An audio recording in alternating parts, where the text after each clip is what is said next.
il faut une révélation pour quitter les choses auxquelles on s'attache aujourd'hui. Ruth, au fait, on l'a dit depuis hier, elle ne connaît que Moab. C'est tout ce qu'elle s'identifie à Moab, elle a reçu la culture de Moab, c'est une Moabite, on ne sait pas si elle avait eu à faire des voyages dans le temps, mais elle ne connaît que ça. Mais elle décide de s'attacher à Naomi, cette femme qu'elle rencontre, sa belle-mère, parce qu'elle a une révélation. À un moment donné, moi je me demande, bon, comment quelqu'un qui n'a pas eu de relation, peut-être qu'elle avait déjà commencé à avoir une relation avec Dieu au travers de Naomi pour avoir cette révélation. Donc moi, je suis un peu dans ça. Parce qu'elle n'est pas juive, elle n'a pas... Est-ce qu'elle a déjà une relation avec Dieu avant pour avoir une révélation pareille? Non, je crois que tout est parti de Naomi, de la famille de Naomi. Je ne sais pas si c'est ici où je disais hier que finalement, je pense que Naomi est allée à Moab juste pour Ruth. Oui, vous avez dit ça hier. Oui, on a dit ça déjà hier. Et la révélation, tout est parti de Naomi. Hein. Je pense que Ruth a vu comment Naomi vivait avec sa famille. Sûrement, ils ont tellement valorisé le Dieu d'Israël et ils ont vécu des choses avec le Dieu d'Israël, malgré tout ce qui leur est arrivé. Hein, le Seigneur a permis que Elimelech meure avec ses 2 fils, mais Ruth, elle n'a pas considéré tout cela. Parce que, on le disait encore hier, elle pouvait dire, mais ça c'est une famille malheureuse, je veux m'attacher à une telle famille, pourquoi? Elle a vu plus loin.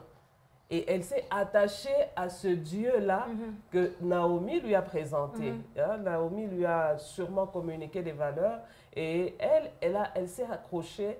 Elle a dit sûrement, je ferai mieux. Et c'est d'où est partie la révélation. Sûrement, elle n'a jamais été en Israël, n'a pas, mais elle a eu des informations. Mais je pense que ce n'est pas la seule famille israélite ou juive qui était à Moab. Sûrement, ils ont aussi entendu parler des exploits que le Seigneur a fait avec le peuple d'Israël. Vous savez que la Bible dit que tout le peuple environnant avait peur d'Israël à cause de ce que Dieu faisait avec lui. Sûrement, elle a entendu aussi parler de tous ces exploits que le peuple d'Israël a fait dans le désert, ceci, cela. Et Naomi a amplifié maintenant toutes ces histoires qu'elles ont entendues. Elle a donné des précisions, elle a donné des explications. Et Ruth, elle, comme elle était attentive, elle s'est accrochée. Ça nous ramène à Rahab, la prostituée, qui reçoit les espions à la maison, qui dit, nous avons déjà entendu ce que votre Dieu a fait avec vous. Nous avons déjà entendu.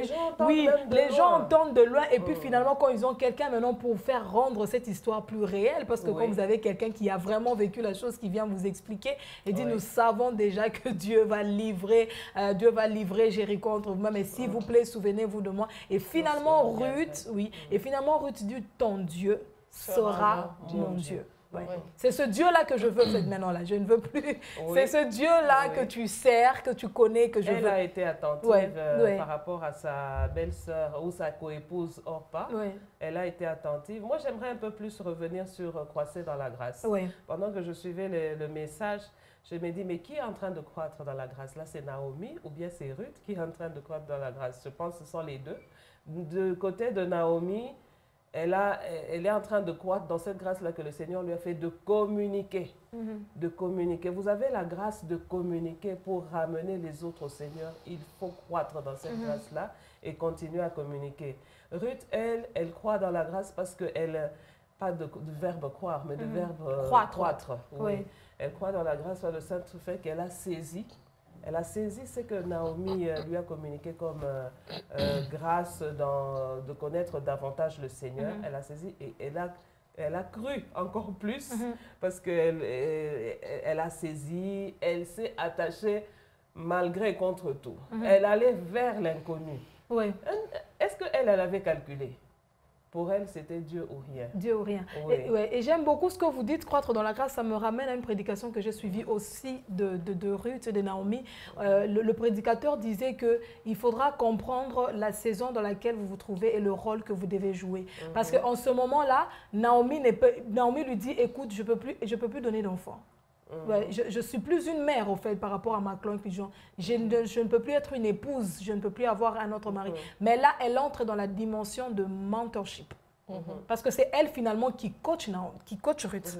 Elle entre dans une nouvelle dimension de son appel, ça veut dire qu'il y a eu une croissance. Eh oui, c'est très intéressant ce que maman Émilie a dit. J'aimerais renchérir juste un tout petit peu. C'est important que nous puissions comprendre que l'attitude ou le comportement que nous affichons face aux gens qui nous entourent peut attirer les gens vers Dieu. Je pense que Ruth a vu comment Naomi se comportait dans la maison. Sûrement que Naomi priait, il y avait des cultes familiaux, elle avait une attitude exemplaire dans sa manière de répondre. Elle était bien. Quelle belle-mère va accepter de vivre dans la même maison avec ses belles-sœurs, ses belles-filles? C'est ça. Et être bien. Donc, elle a vu quelque chose qu'elle ne voyait pas chez eux à Moab. Vous savez, je le dis souvent, une servante a dit, quand Dieu allume une petite lumière dans les ténèbres, qui viendra l'éteindre? Qui? Naomi, c'était cette petite lumière qui s'est retrouvée dans les ténèbres de Moab. Il fallait que cette lumière croisse, jusqu'à ce qu'elle devienne grande. Et Ruth a remarqué. C'est comme ça que la révélation est venue. Alors, pour que vous soyez révélés, il faudrait... Dieu ne force pas les choses. Écoutez, Moïse se retrouve devant le buisson ardent. Moïse pouvait bien ne pas voir le buisson ardent ou le voir. C'est qu'il a accepté d'ouvrir les yeux comme le Seigneur voudrait qu'il voie. Et c'est comme ça qu'il a vu le buisson ardent. Et s'il avait fui, au fait, je me demande... Voilà, justement. Ouais, mais c'est un buisson, ça brûle. Et puis, bon, je crois que ça ne me concerne pas, je passe. Mais il a voulu s'approcher davantage. Je veux connaître ce qui se passe. Contrairement à Orpa, Ruth, vous pensez que Orpa n'a pas remarqué ce que Naomi faisait? Si. Elle a remarqué, elle a vu, mais elle s'est pas approchée vers Naomi comme Ruth. Et c'est ça que, en tant que personne, moi, c'est plus Naomi. Toutes les Naomi doivent comprendre qu'elles ont une mission dans la vie des Ruth. Pour que Ruth soit révélée, il faut qu'il y ait une Naomi. Et une Naomi doit se lever et comprendre que là, Ruth doit avoir la révélation venant de moi. Et Ruth doit comprendre à quelle Naomi s'attachait. Voilà, exactement. On le disait hier parce qu'elle n'a plus rien pour attirer, mais Ruth sait qu'il y a au-delà de ta pauvreté, au-delà de ton veuvage, au-delà de ceci, il y a un Dieu et je veux ce Dieu-là. Eh oui, c'est ce Dieu-là. Le pasteur l'a si bien dit, ton Dieu sera mon Dieu. Quelle déclaration, Ruth. Là où tu mourras, Dieu mourra. Quelle déclaration. Non, mais il faut être courageuse. On va où? On va habiter non, mais chez il faut être courageuse. Il faut être courageuse. Et ce courage-là, c'est le courage que donne le Saint-Esprit, la foi, quand il se révèle. C'est le Saint-Esprit qui convainc les cœurs. Alors, les Naomi continuent à prier pour ces gens qui sont, que j'appelle cas. Moi, je les appelle les cas.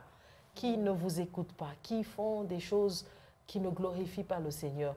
Ne vous cassez pas la tête à leur parler. Vous pensez que Naomi a parlé à Ruth pour lui dire non, il faut se comporter comme ça? Non, elle a vu. Elle a servi d'exemple. Elle a servi d'exemple. Vous aussi servez d'exemple. Priez pour eux, priez pour leur cœur. Le Saint-Esprit qui convainc les cœurs va convaincre leur cœur et ils auront la révélation. Ils vont dire, ton Dieu sera mon Dieu. Alors, c'est vraiment une très grande responsabilité pour tout enfant de Dieu de manifester une vie qui révèle Jésus-Christ.